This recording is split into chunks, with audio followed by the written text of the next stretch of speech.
embrace the perfectly imperfectness because it's definitely not something to fear. You're listening to the Mindful Mama podcast, episode number 253.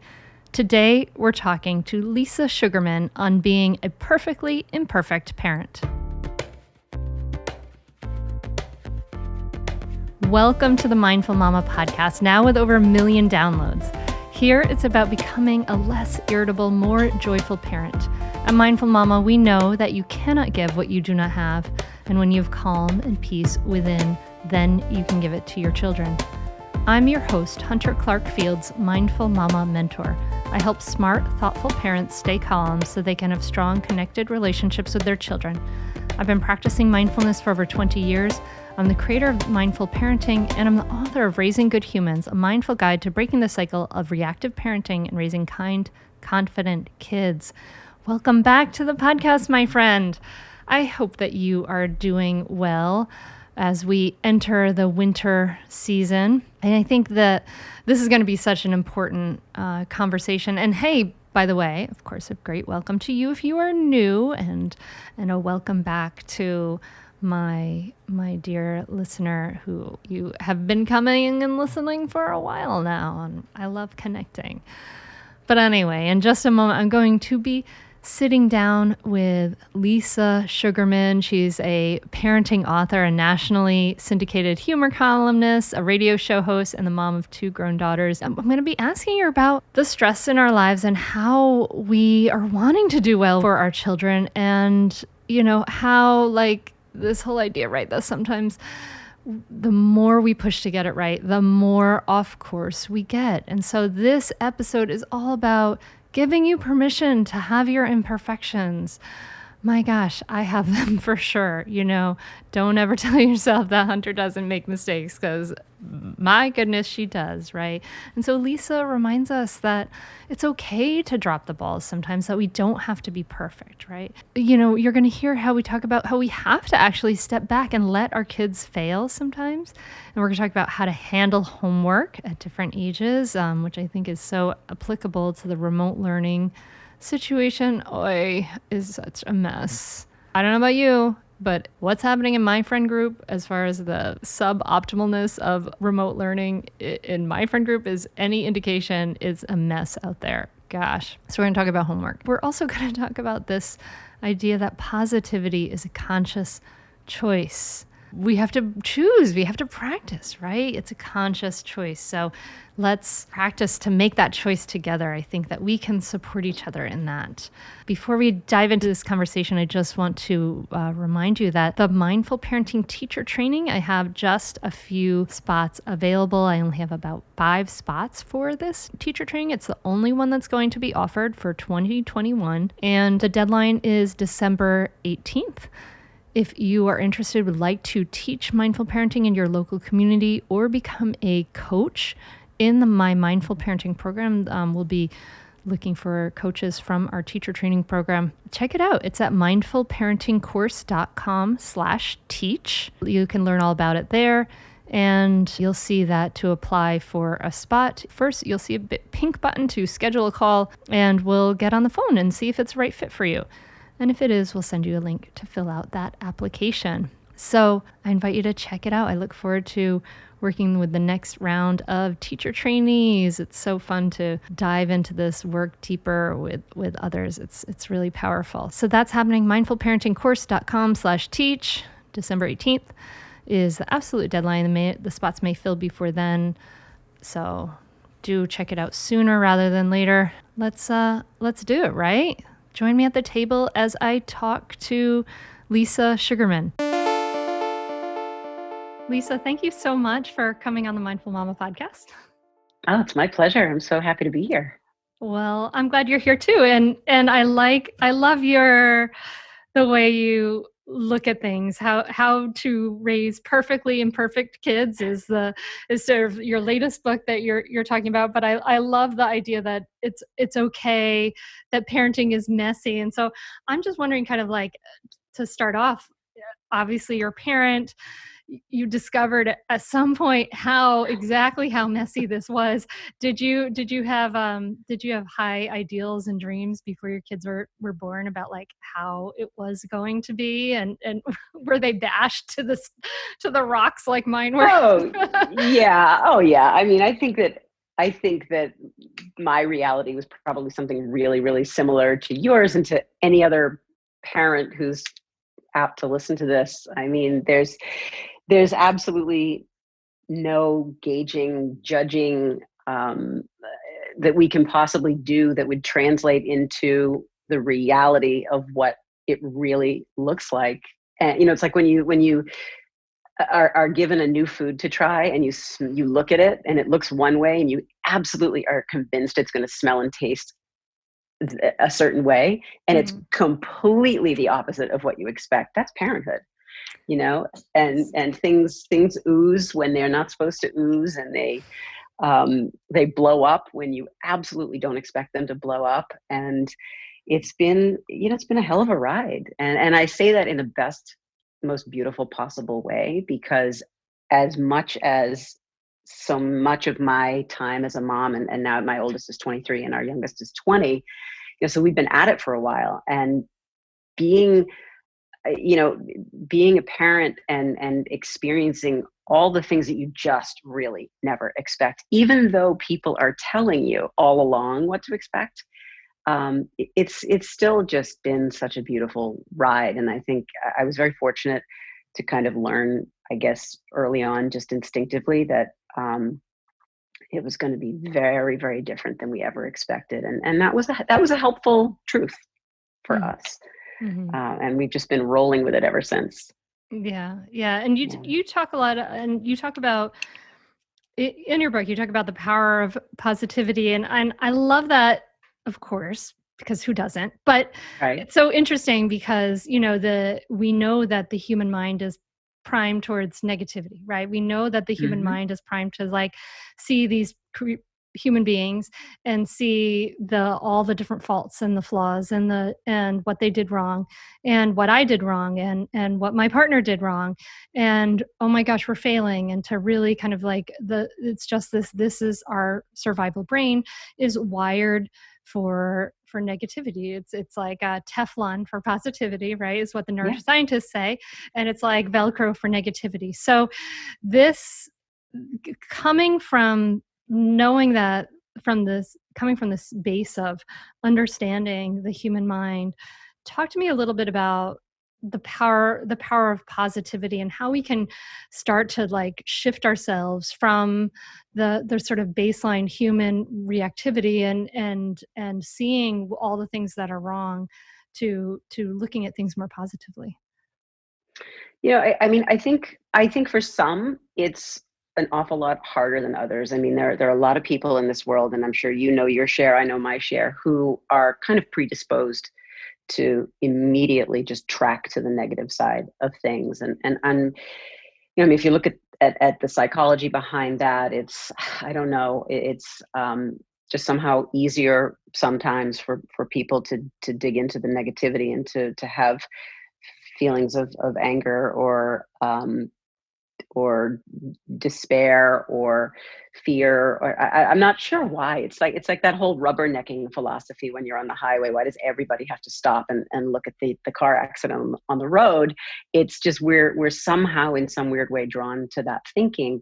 And I think positivity, in my own just opinion, is a conscious choice, and it's not something that a lot of people can arrive at easily, but it's absolutely a game changer, and this transcends parenthood completely. I mean, I know our conversation is centered around parenthood, and that's what my book is about. But just the nature of being positive and staying positive, is that secret weapon. I mean, that's how we talk about it in the book. It's that bubble wrap for the mind, that when you can put yourself in a position of gratitude, for instance, there's no other way to feel at that time. Do you know what I mean?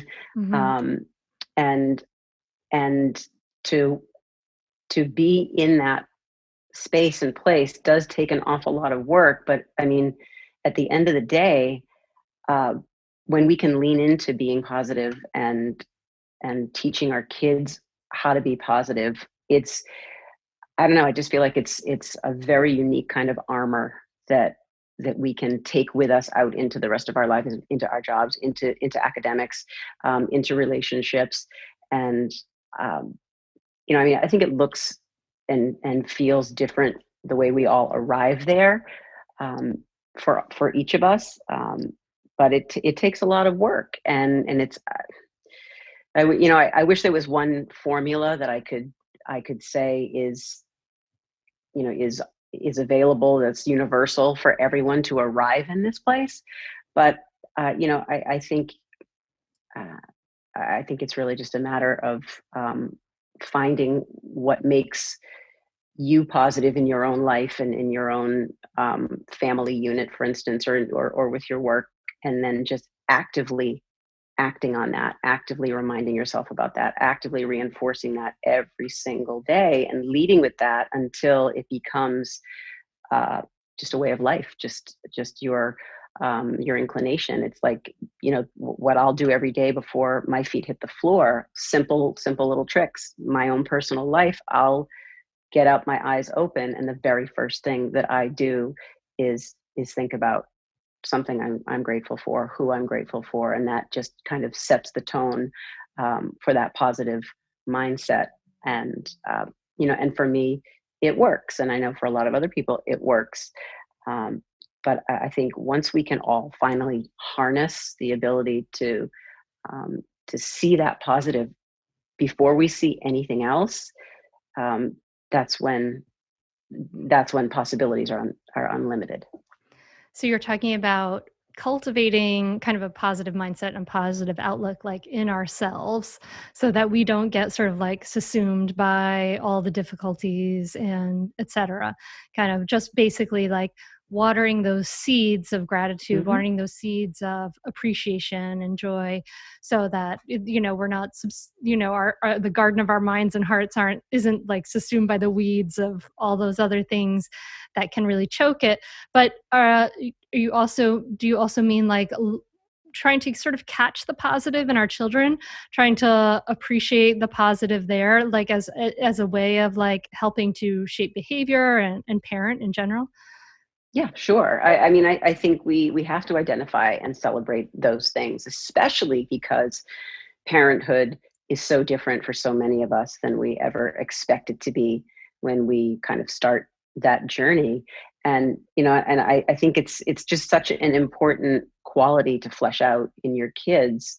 Um, or maybe rather, the better word is skill set to Mm. flesh out in your kids, is that ability to be nimble and to see the good in the people around you. And even if there's the people around you and the situations around you and the dynamics around you, even if your first instinct is something, is to attach to something negative, um, if you can kind of weed through that and identify the positive characteristics, or of in the case of children, like maybe a relationship that's troubling for your kids, if you can help them identify something positive within that that's worthwhile, and harness that and grow that, um, and teach that as a way of thinking, then your kids aren't always going to go to that negative place. They'll be more apt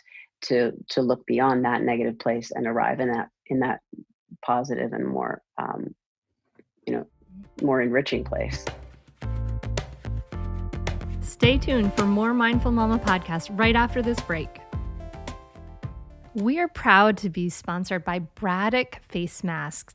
They are the most comfortable, upcycled, eco-friendly, stay cool, dry fit technology, don't suck, reusable face masks. And they are the best. And you can get 25% off with the promo code HUNTER. My Braddock purple face mask is my go-to. I love it because it is so comfortable. And my 13-year-old daughter, the Braddock face masks are her go-to for all of her scouting outdoor things because they are so comfortable. My mom even loves her Braddock face mask that she bought with the promo code to go do her volunteering, where she walks horses for disabled kids. It's pretty awesome. We all love to wear them because they are so comfortable. They are just so soft and comfortable. They wash so well, and they are really unlike other face masks because they just actually feel good to wear. They're not all crinkly when they come out of the dryer. They use premium upcycled fabrics. They're super soft and breathable, and they hold up after dozens and dozens of washes. You heard me say upcycle. That means that they use brand new existing fabrics that they repurpose for their masks, reducing waste and materials. And less waste means less harm to the environment. Plus, for every purchase using a code, the guys at Braddock are actually donating masks to those in need. Braddock has already donated thousands of masks to nurses and healthcare workers and first responders across the country. When you go to their website at BraddockUSA.com, you'll see they already have great prices. But for a limited time, we are going to get you an additional 25% off with the promo code HUNTER on your first purchase. That's 25% off your entire order for a limited time with the promo code at BraddockUSA.com, BraddockUSA.com. Go, check them out, and get some. And from all of us, let's beat this and move on to better days. Yeah, you train and you teach and you just offer as this mindset. Were your own parents really positive and seeing the good? And how were you parented? What are the things that you pass on from them that worked? I have to say honestly, so I lost my father when I was 10. He passed away when I was 10 years old. So I had 10 great years with him in my life, and he was a super positive influence. He was my person for sure. And, taught me about movement and the importance of movement and the importance of nature and the importance of positivity in his own way. Definitely imparted that to me. And my mom, anyone who knows my mother knows that she is legitimately the happiest person on the planet ever, that has ever lived on the planet. She's just an extraordinarily content human being. Never, she's never been bitter about any situation she's ever been in. She's always tried to really just be grateful for who she is and what she has, and where she is in whatever time and space she's in at that given moment. And she is very fully a cup half full. Like her half full cup is always spilling out onto the floor. That's how happy she is. And she's just a very present person. And I think that's actually one of the biggest, I guess, the biggest, most positive things that I've inherited from her is just that ability to just be right in whatever moment I'm in and nurture that and kind of suck that moment dry and kind of exploit it, for lack of a better word. Mm-hmm. And because you can't go backwards, you certainly can't go forward. So we're really just forced by life itself to be where we are at the present time. And she's so skilled at doing that and being that present. So it's always rubbed off on me. And she just takes such delight in the littlest, tiniest things. And I'm that way too. And my girls will always say to me that, like, wow, you really do not need a lot to be happy, which is for them it's thrilling, because that's, makes their work very light in terms of, what makes me happy. But yeah, I think those are the big takeaways from the way that I was parented. And they were always there to listen and always supportive and always encouraging. And it was always like, do what brings you joy. Don't put yourself in a square space if you belong in a round space. And that was always incredibly impactful to me, because it just gave me complete and total confidence in myself to do whatever it is that I felt that I needed to do in the world. It sounds like you had like an extraordinary amount of acceptance. Like, acceptance of who you are. And I was thinking, like, they must have been incredible listeners. And you said they listened to you, right? And Yeah. they accepted you. They weren't trying to make you into something else.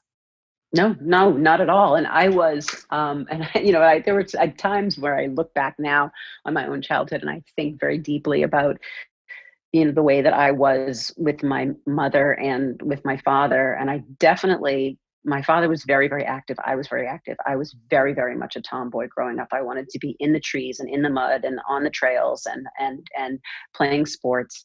And my poor mother was just, it gave her such pleasure just to sit and to read a book.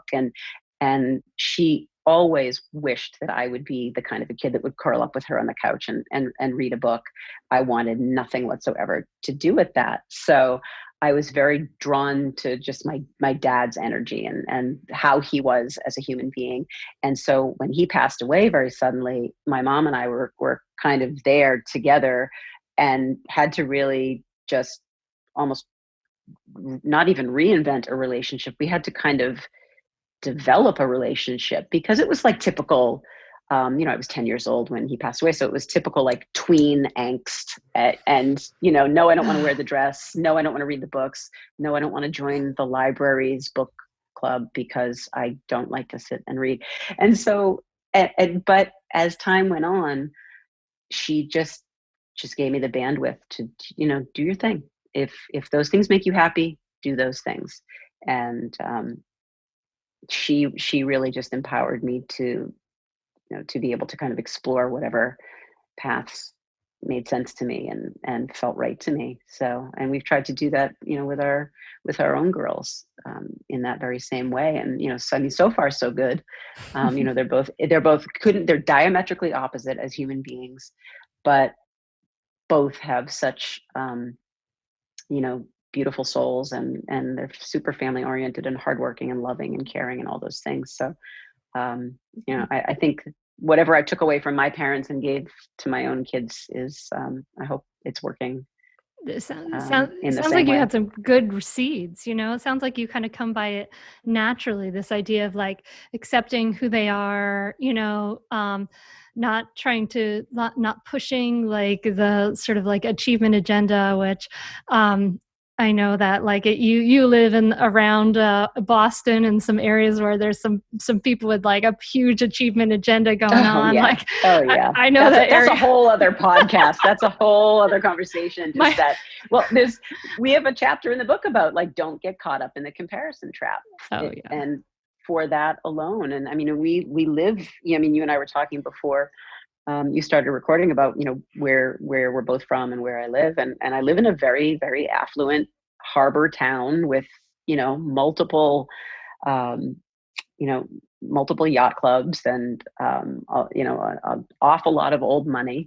And can be really, really challenging. Lots of Ivy League education happening with my kids' friends going through school and that whole process, that college process. And, we learned really early on, or at least we instinctively felt early on that we just needed to let them do their thing, because I worked in the school system for like 13 years doing a variety of different things. And I cannot tell you how often I saw kids crashing and burning and just imploding under the pressure that their parents were putting on them, that pressure to, achieve academically or athletically.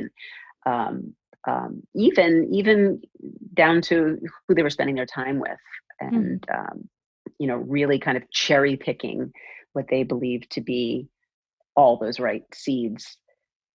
And it's just ironic that the harder parents push, the farther away their kids went and the farther off course they went. So I just saw so much of that I couldn't imagine putting that on my own children. Like, it's hard enough as it is. It's hard enough to be a kid. It's hard enough to be in school and try and figure out what you want to do and where you want to go and who you want to be and who you are. Mm-hmm. So the last thing in the world you need is for a parent. It's one thing to guide. It's a very different thing to impose your opinions and your expectations, when they become unrealistic and they're not for your kid anymore. They're really for you. And, oh, how does my child's success reflect on me?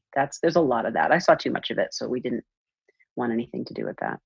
And the irony is that all that like comparison and that pushing really comes from a sense of insecurity and fear, right? Like it really is a sense of fear in themselves and which kind of circles back to this idea of being messy and perfectly imperfect. This fear of that if I don't get this right, it matters so much, right? Like I know at least when my daughters were born, around when I had my first child around 13 years ago, like that whole, all that knowledge and research about like, oh, the first 3 years are so vital. Like I felt like if I heard that again, I was going to implode because it put so much pressure on me that I was like, oh my God, I'm going to mess this up so completely and my child's going to be a wreck.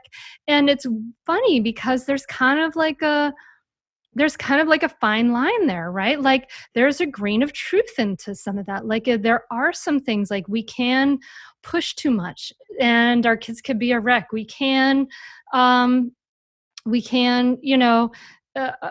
be too harsh and push our kids away from us and have them have childhood traumas and things like that. Like that stuff can happen. They can be mentally or emotionally ungrounded people, that is true. But if we hold all that, like it's this weird thing, because if we hold all that, we say, oh my God, all of these serious things are going to happen, then we end up, the human animal, when feeling these threats of these things, has this instinct to sort of hold on and control more, right?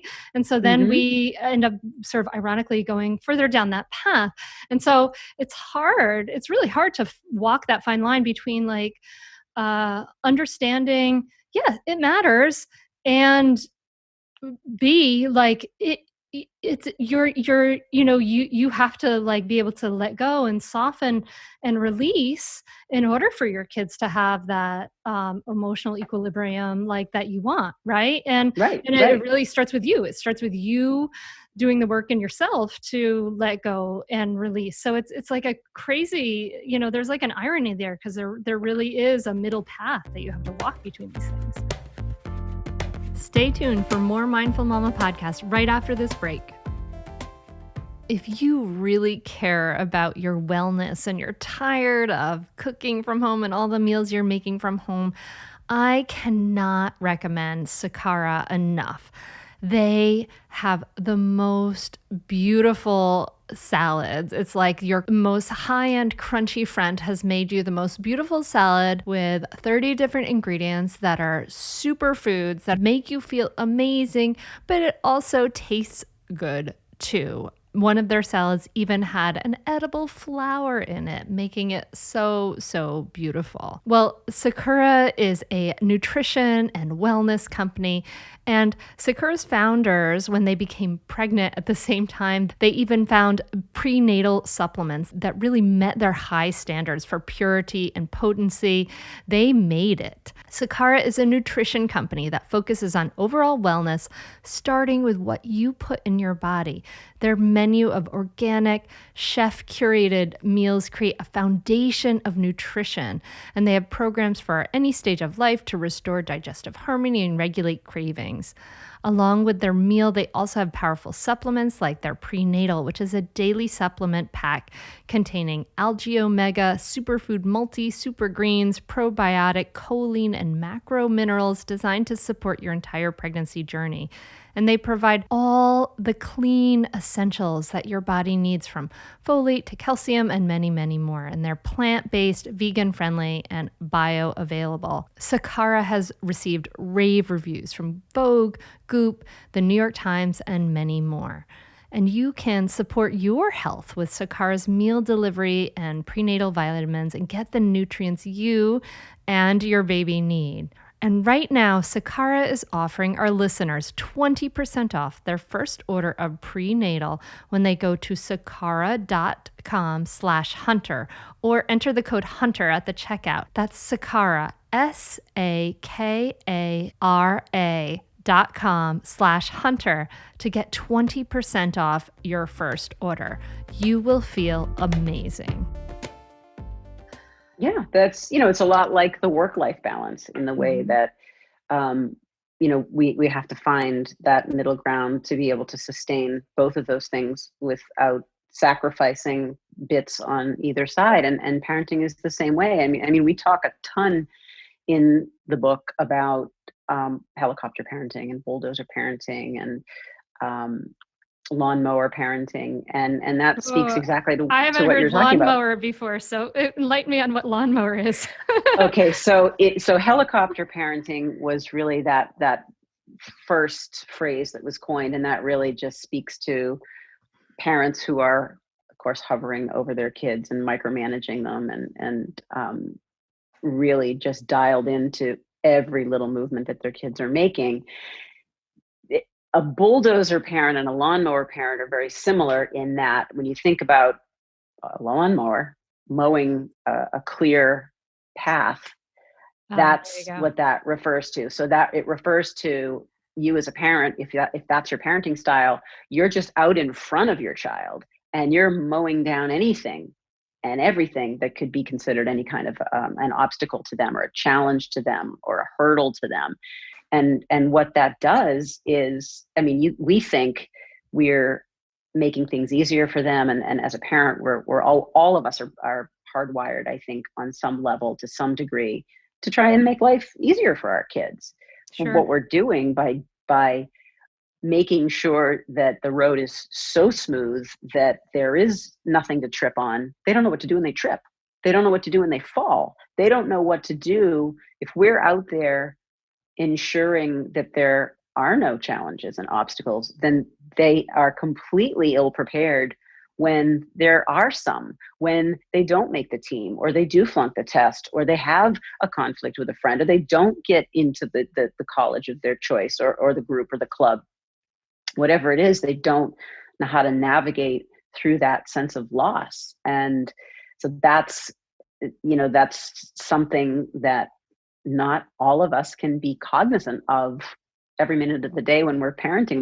We do these things, just on autopilot a lot of the time, just because we love our kids and we want to make the world a better place for them and easier for them. But we're actually making life an awful lot tougher if they just have absolutely no idea how to advocate for themselves or how to manage themselves or negotiate setbacks. It's like they're lost, they're paralyzed. So that's what that refers to. Yeah, you're not doing your kids any favors if you can't ever let them be upset and be sad. Mm-hmm. Like right. that it's like we have to let them have their own problems. Mm-hmm. And have their own upsets. So do you remember any times any times where you had to let go of watch your kids fail and just stand there and see what happened? Oh, thousands and thousands of times. I can't even, there are so many that it's hard to just put my finger on one or 10 of them. I guess one of the most recent experiences that we had like that, we had with our youngest, who, in trying to do what kids in high school who are heading toward a college life tend to do, is you're preparing to go to college and making those decisions. What feels right? Where do I belong? What do I want to do? And our oldest graduated from Boston University about a year ago, knew exactly what she wanted to do, hit it full Monty, went as fully into the college experience as you could possibly get, and just ran with it for 4 years. Our youngest never knew what she wanted to do, didn't know if college was right for her, was petrified that she wouldn't get into college. She was never someone who was, a very, very engaged student. She had some learning challenges, so it made things difficult for her. And we always worked with her through them. And she did well, but didn't feel like she was a kid who belonged in college. But so we kept saying, as much as we wanted to say college, there is a college for everyone, which there's truth to that. college itself isn't for everyone. So she went off to college, and it wasn't the right fit. And to our surprise, she on her own said, I want to transfer. And she transferred to try and find a different spot. That didn't work out for her as well. And she realized during that time, like, this is not me. I don't know what I want to do. I feel too much stress being here and not having any idea what I want to do with my future. And she said, I'd like to take a year off, and maybe I'll go back and maybe I won't. And she took that year off. And of course, now the whole world is, in a state of chaos with this pandemic, because that it kind of, the timing jived with the pandemic. But she's come to that realization that it's not for her. And we had to very actively step back and say, you are now 19 years old, and you've gone through X number of years of school, and you know what works for you and what doesn't. And she wants to be an esthetician now. It's what she loves. It's what she's passionate about. It's what she's great at. It's what fills her up. And so we just said, you know what? That's what lights you up. Then that's what you should do, or at least that's what you should try to do. But that was a hard one, because everybody else around you. I mean, we have all these friends who have all these kids who are going to all these different colleges and universities, and we had to just bite our tongue and say, you have to do you. And she did. And so far so good. I mean, obviously right now she's not in school because her program is on hold, but she'll go back to that, and she's thrilled to go back to that. So it's, we get into these places with our kids where we really have to be very judicious about the way that we push our agenda onto them. When we really have to pay a lot of close attention to who they are, who they're becoming, what they want, what's important to them, and really just learn how to turn that responsibility over to them. It's exactly like, I know your kids are younger, but it's exactly like that feeling when you're teaching your kids how to drive and they're getting their license, and all of a sudden you're in the other seat, and all of a sudden they're behind the wheel, and they have literally got to take the wheel and go, and you have got to just sit there with your hand over your face and not say anything. You just buckle up and you don't say a thing. Oh my God, I'm biting my fingers right now. I know, you're going to be fine. It's going to be great. You're going to be fine. So to me, this is like a question that comes up a lot it comes up often in the membership and stuff, is that question of homework, right? And what I believe is that homework is your kid's problem. Like, homework is their responsibility. It's their thing. Yep. It's not your thing. Now, how have you approached that and thinking about that piece of homework? Because we feel like say you have a 7-year-old, right, who doesn't want to do their homework. What do we do in this situation? What is a parent to, what is the right choice as you see it in that situation?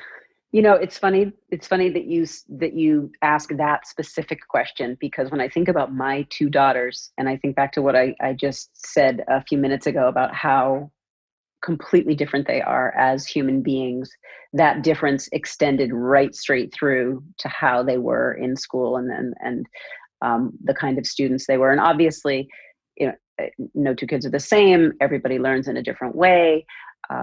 People have different aptitudes. And as I said before, my youngest had some learning challenges. So homework and school in general was pretty agonizing for her and with her. And, we gave her all the resources that we could possibly give her with, things like, in our area, we have, Title I services for math and for reading and tutors. And she struggled and struggled and struggled. And at the end of the day, as she got older and got to high school level, we got to a point where we just had to put it on her. It's one thing if your child is struggling with a concept and you need to step in and sit down and, oh yeah, let me try and help you with this math problem, or let's go over this, this paragraph or this paper and work together a little bit. That is part of our job, I think, to step in and to be that resource and to help to a point. Mm-hmm. But school is just symbolic of life. We're giving our kids all of these tasks and these responsibilities to prepare them for the tasks and the responsibilities of adult life that mimic a lot of these things and that they're learning in school. So it's like, just like you said, like it's theirs. They have to own it. And if she wasn't going to pass in an assignment, I mean, she was always really good about that. I mean, she was she was challenging to, it was challenging to get her to sit down and do it. She would do it. And if for whatever reason she didn't want to, we just said, look, you're in middle school or you're in high school and you know what the consequences of those decisions are. So that's in your hands and the outcome is entirely up to you.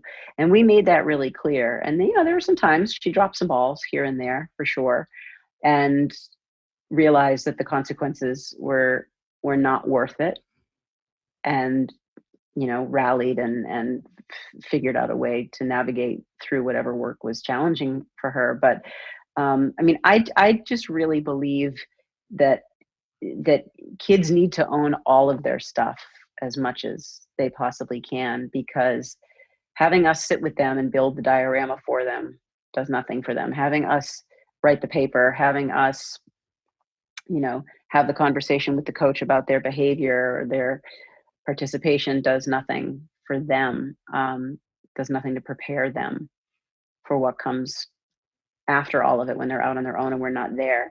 So, yeah, I mean, I absolutely agree with what you're saying in terms of, when they're in school and that's their job, essentially. That's what they have to be responsible for. So we always made it very clear that this is the expectation, and whatever way you need to get it done. And if you don't, you bear the brunt of that.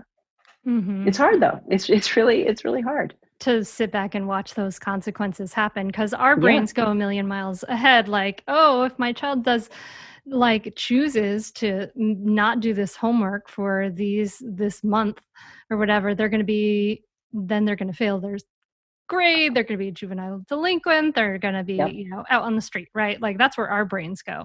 Do you know of any ways that we can start to kind of stop that, to be more present with that, any strategies to help us let go of some of these things and allow these imperfections in ourselves and our kids?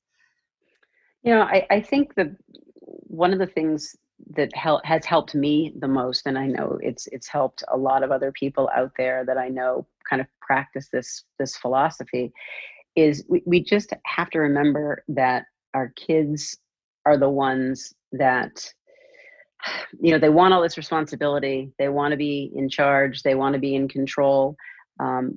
We just have to remind them that they are the ones that have to execute and to the best of their ability.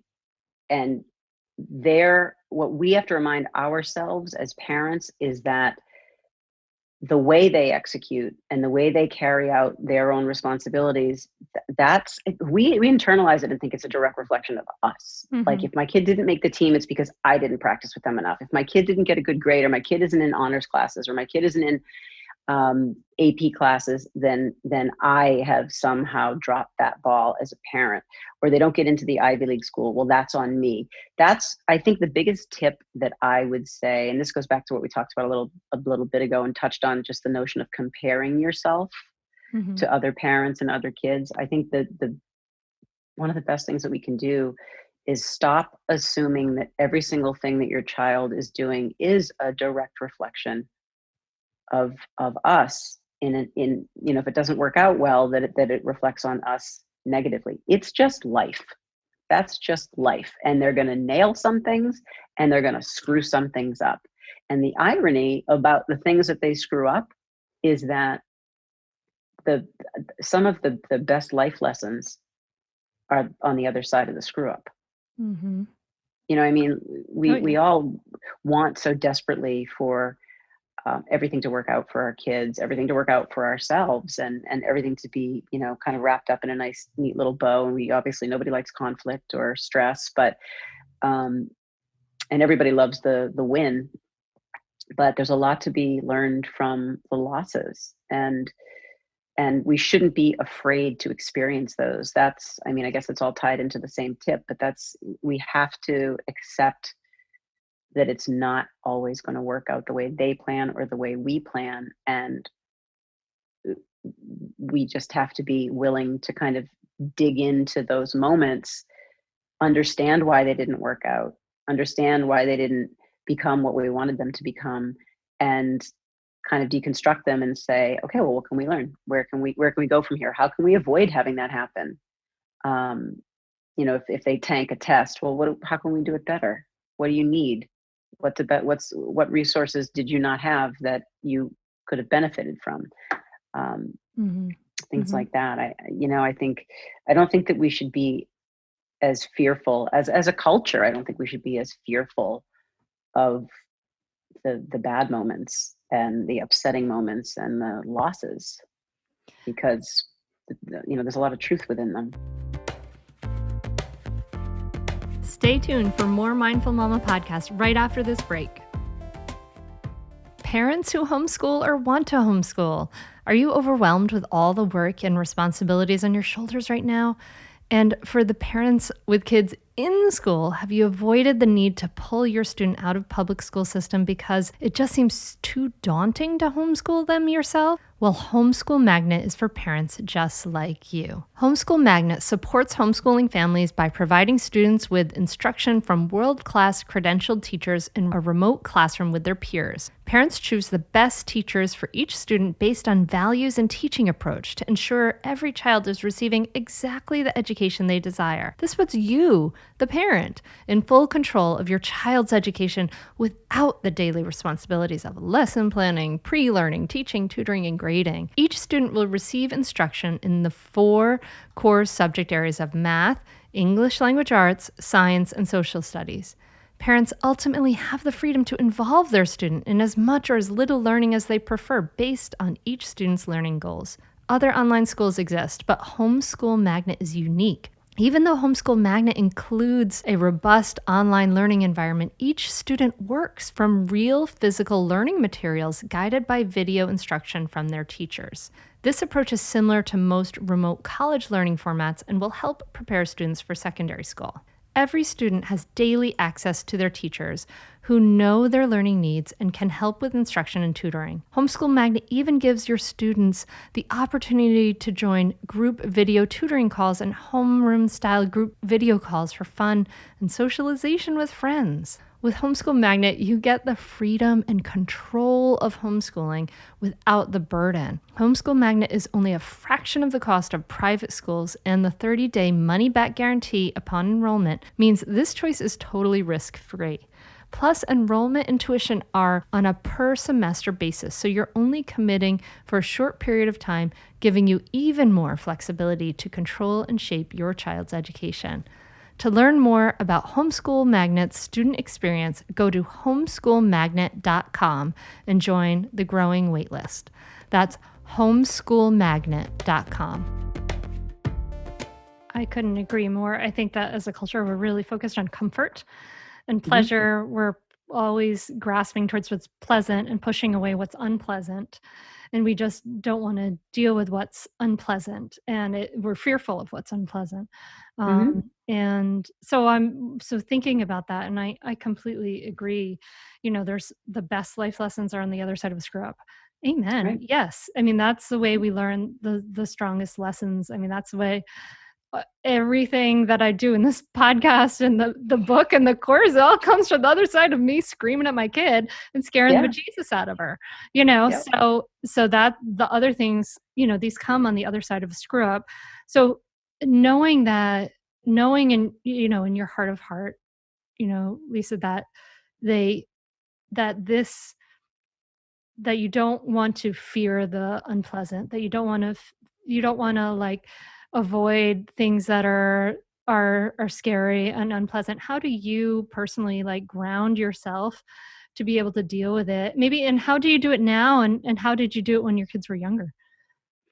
I think, it was much different when my kids were younger. It was harder. I was a new parent.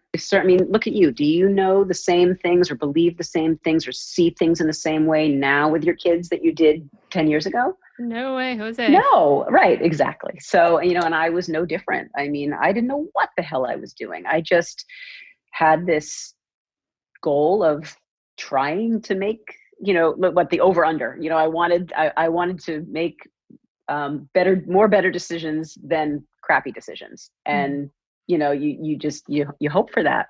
I don't know. How did I? Are there like practices? How do you steady your own heart so that you can ride the waves of all, that you describe? Like the life is it's not gonna go as expected. Yeah, I think I just really, I really relied on the fact that experience is the biggest and best teacher for our children, and that I had a lot of faith. I grew a lot of faith over time in the fact that if my kids knew that I was right there beside them, I was supporting them, I was there if they needed me, that I could let them have the bad experiences. I could let them fall and hit the ground, and I could be there to help steady them and get them back up.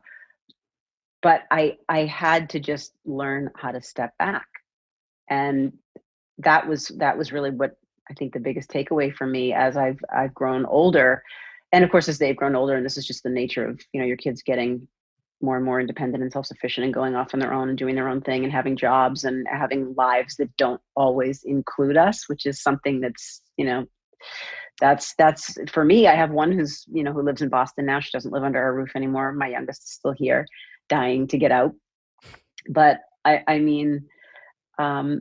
I've really just tried my best, and I know my husband has too, to just let them, embrace their own decisions in the way that they feel they need to.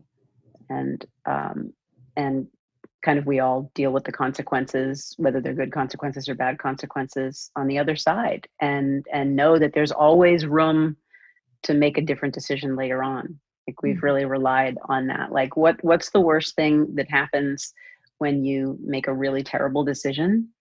Well, you rally, you take that knowledge, you kind of internalize it, and you come back around and you make a better decision.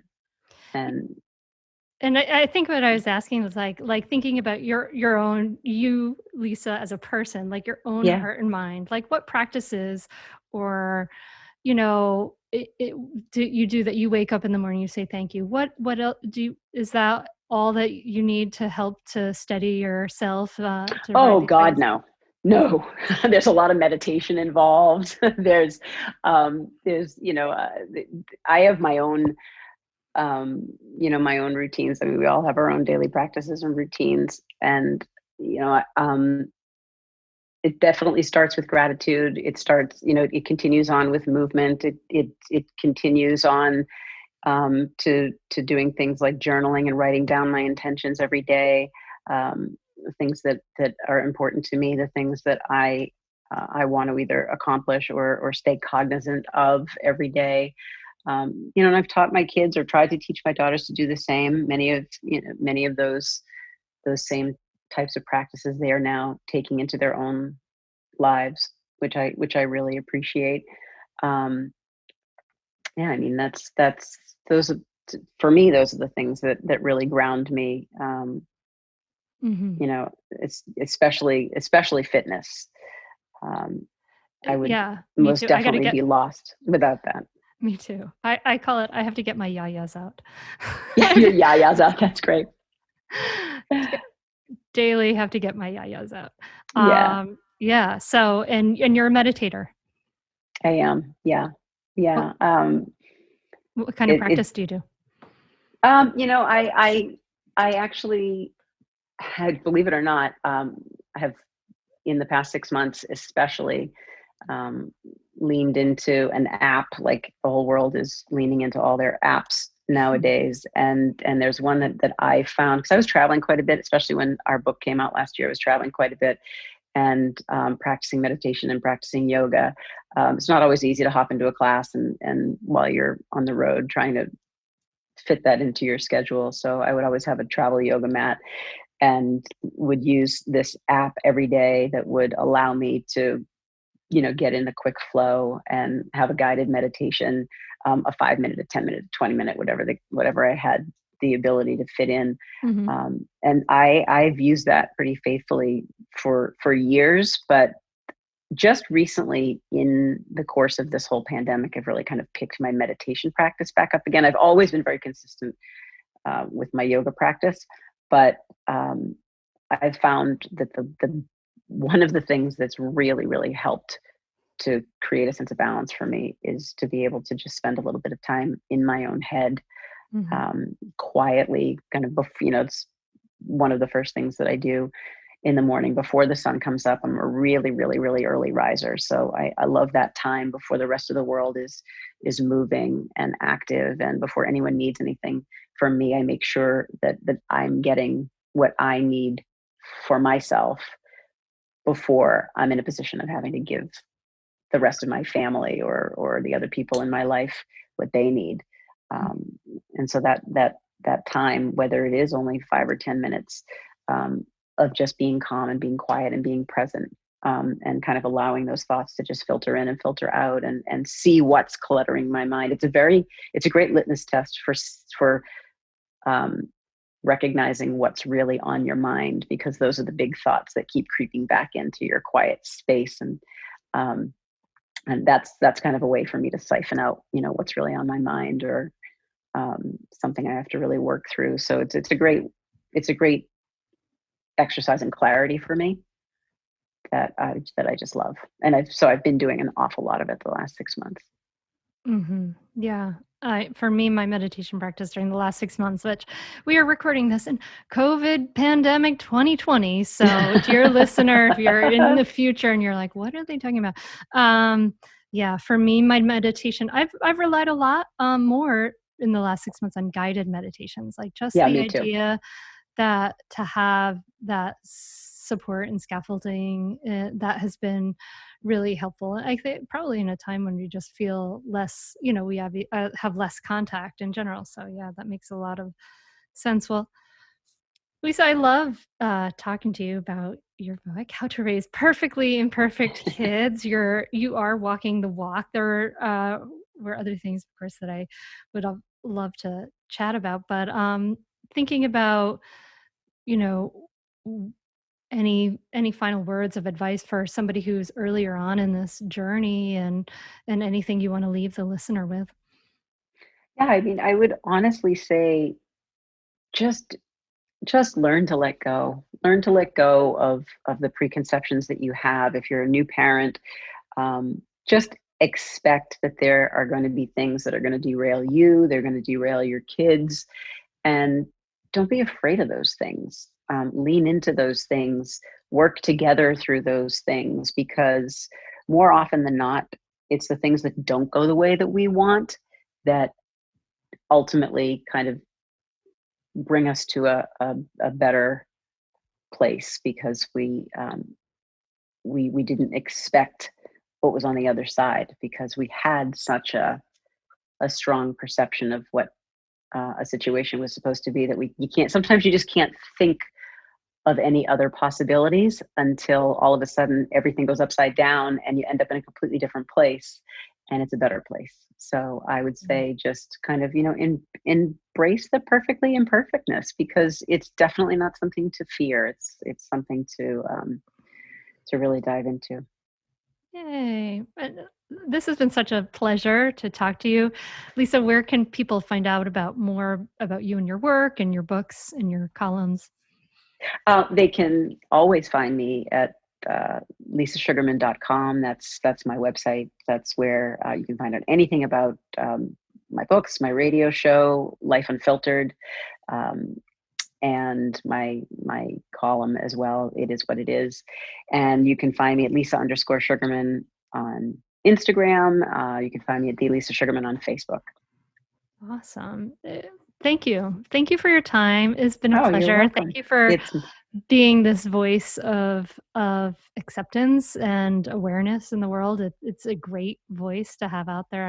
I really appreciate that, the viewpoint and the kind of, I see this sort of like as an open arms of like embracing our Embracing our imperfections, embracing our tumbles, embracing our falls, and saying, you're still enough. You're still enough, and there's nothing wrong with you. And hey, I'm right there with you. And I really appreciate that message and what you're bringing to the world. So thank you. Well, you're welcome. Thank you for having me. I appreciate it. It was a great conversation. Lisa has a great perspective, doesn't she? I love what she has to say about, we have to let our kids fail. We have to step back a little bit. I mean, that's hard. That's hard. We've been doing some of that, and it's not so easy. And this whole thing, like this whole pandemic parenting thing, like we're not going to get it perfect. We're not.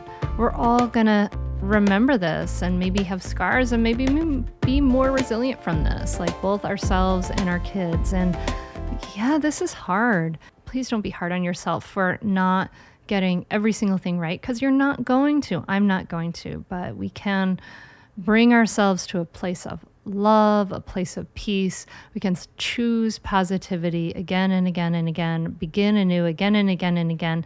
And that's where we can get it right. That's the place to aim for. I invite you to do that. I would love to see your takeaways from this. I hope you're subscribed to the podcast, and will you leave a review on the Apple Podcasts app? It makes such a big difference helping people find the podcast. I know it's a pain in the butt. And so you, dear listener, you who have not left that review yet, but you've been listening for a while and you've been enjoying the podcast and you think it's pretty good, maybe now you could go to Apple Podcasts and leave that review this week. And I know it's a pain sometimes to do some things like that, but it really makes a huge difference, and this small act can make a big difference. And I would love to give you a shout out here on the podcast when you do. So as a thank you. I hope you're doing well, my friend. I wish you peace. Let's practice. Let's be intentional about that positivity. Oh, let me not forget the Mindful Parenting Teacher Training. Sorry, this outro is all over the place. The Mindful Parenting Teacher Training, by the way, the deadline is December 18th. Go to mindfulparentingcourse.com/teach to learn more and to schedule a call with me. Okay, I think I've checked all my boxes now. Oh my goodness. I'm so sorry. Let's blame it on pandemic brain. Can we do that? Oh my goodness. Anyway, I wish for me more peace. I wish for you more peace. And I wish it for me because I know that as I sit in my meditation each morning, as I take that time, as I sit, even though sometimes my mind is like a crazy place, jumping all over the place. And I know that it makes a difference over the long term. I know that it makes a difference in the way I parent my kids and the way I show up for my friends, my family, for you, for my work. So I invite you to do that. Do some practices to steady your heart at this time. And sometimes we can't do it for ourselves as easily as we can do it for others. So do it for others. It makes a difference to all of us. And I will be practicing with you. And I will be being completely imperfect with you. I will be making my mistakes with you too. Okay. Wishing you a beautiful week. I'll be back in your ears next week, my friend. Namaste. I'd say definitely do it. It's really helpful. It will change your relationship with your kids for the better. It will help you communicate better.